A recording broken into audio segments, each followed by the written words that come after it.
ডাল রান্না করার জন্যে এখানে আমি 4টে করলা নিয়েছি। এগুলোকে আমি ছোটো ছোটো করে কেটে নেবো। মুখটা কেটে বাদ দিয়ে দেবো।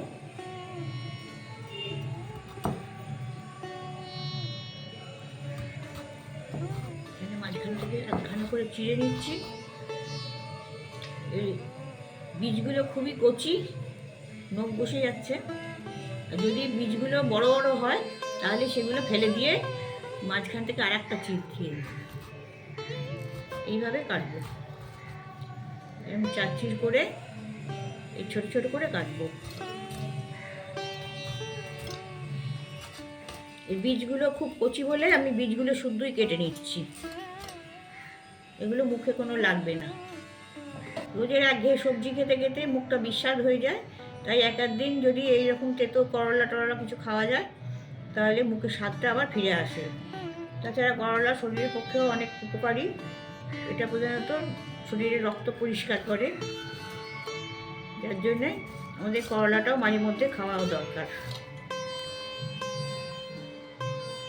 অল্প একটু আলু দিয়ে দিচ্ছি, এতে রান্নার টেক্সচারটা চেঞ্জ হয়। ওখানে কড়া বসিয়েছি, কড়া বসিয়ে আমি এবার সর্ষের তেল দিয়ে দিচ্ছি।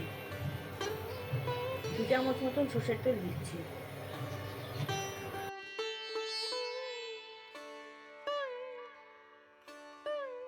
তেলটা গরম হয়ে গেছে, 1/2 চা চামচ কালো জিরে দিয়ে দিচ্ছি।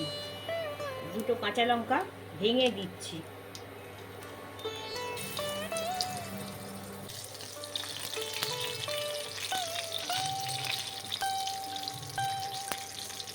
আলুগুলো দিয়ে দিচ্ছি, নাড়াচাড়া করে নেবো।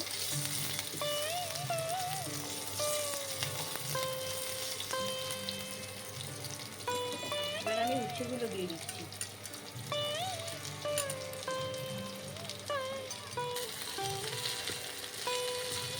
সামান্য একটু ভেজে নেব। উচ্ছেগুলো ভাজা হয়ে এসছে। এই 5 মিনিট মতন উচ্ছেগুলো একটু নাড়াচাড়া করে নিলাম, যাতে একটু উচ্ছের গায়ে একটু লাল লাল রং ধরে, সেই রকমভাবে একটু ভেজে নিতে হবে। এগুলো ভাজা হয়ে এসছে। এবার আমি একটু জল দিয়ে দেবো। 1 কাপ মতন জল দিয়ে দিচ্ছি।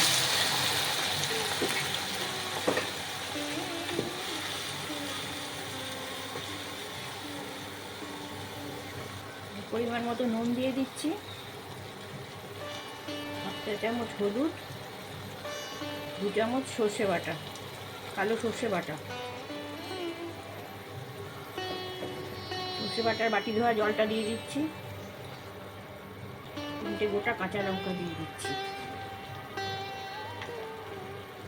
নাড়াচাড়া করে দিচ্ছি। এবার আমি 5 মিনিট মতন ঢাকা দিয়ে দেবো, আঁচটা কমিয়ে।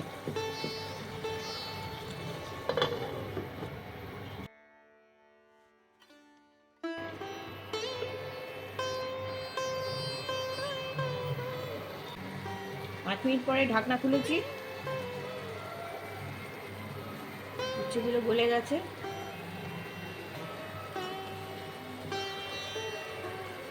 আলুটাও গলে গেছে, একটু জল আছে, একটু নাড়াচাড়া করলেই এটা ঠিক হয়ে যাবে। এবার একটু আঁচটা বাড়িয়ে দিচ্ছি, বাড়িয়ে দিয়ে জলটা মেরে দেবো। যে বাড়তি জলটা ছিল সেই জলটা এবার শুকিয়ে গেছে।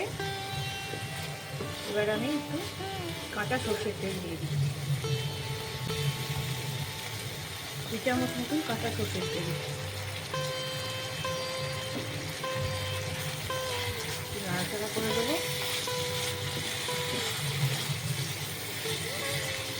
উচ্ছের ঝাল রেডি। গরম ভাতে এই শুকনো শুকনো করে মেখে খেলে খুব ভালো লাগবে।